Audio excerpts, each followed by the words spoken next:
Hi నమస్తే, నా పేరు Prithviraj and you're watching TG Telugu Galam. Don't forget to subscribe. భారత రాష్ట్ర సమితి పైన గత ప్రభుత్వం పైన కాంగ్రెస్ పార్టీకి కోపం ఉంటే ఉండొచ్చు, మమ్మల్ని రాజకీయంగా దెబ్బతీయాలని ఆలోచన ఉంటే ఉండవచ్చు. కానీ మేము కోరుకునేదల్లా ఒకటే, రాజకీయంగా మిమ్మల్ని ఎదుర్కొనే సత్తా కేసీఆర్కు ఉన్నది, భారత రాష్ట్ర సమితికి ఉన్నది. కానీ ఈరోజు ఈ పర్యటనకు వచ్చింది రాష్ట్ర ప్రభుత్వానికి తెలంగాణ రైతాంగం తరఫున, తెలంగాణ ప్రజల తరఫున మేడిగడ్డ బరాజ్ను తక్షణమే రిపేర్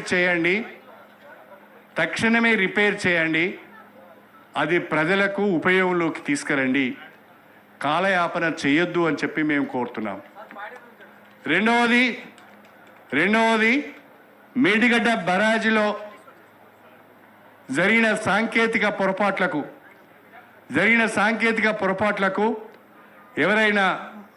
ఎవరైతే బాధ్యులు ఉంటారో ఆ బాధ్యుల పైన మీరు ఏ రకమైన చర్యలు తీసుకున్నా మాకేమీ అభ్యంతరం లేదు.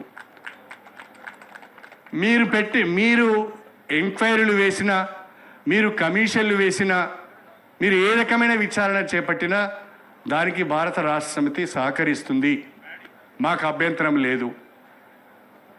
దోషులుగా తేలిన వారిపైన మీరు చర్యలు తీసుకోండి, అది కూడా మాకు అభ్యంతరం లేదు.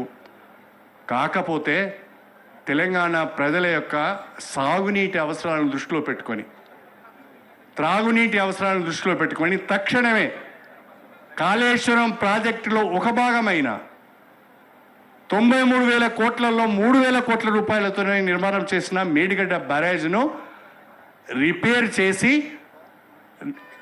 ప్రజలకు దాన్ని ఉపయోగంలోకి తీసుకువచ్చి ప్రజల కష్టాలను తీర్చాలని మాత్రమే మేము కోరుతున్నాం.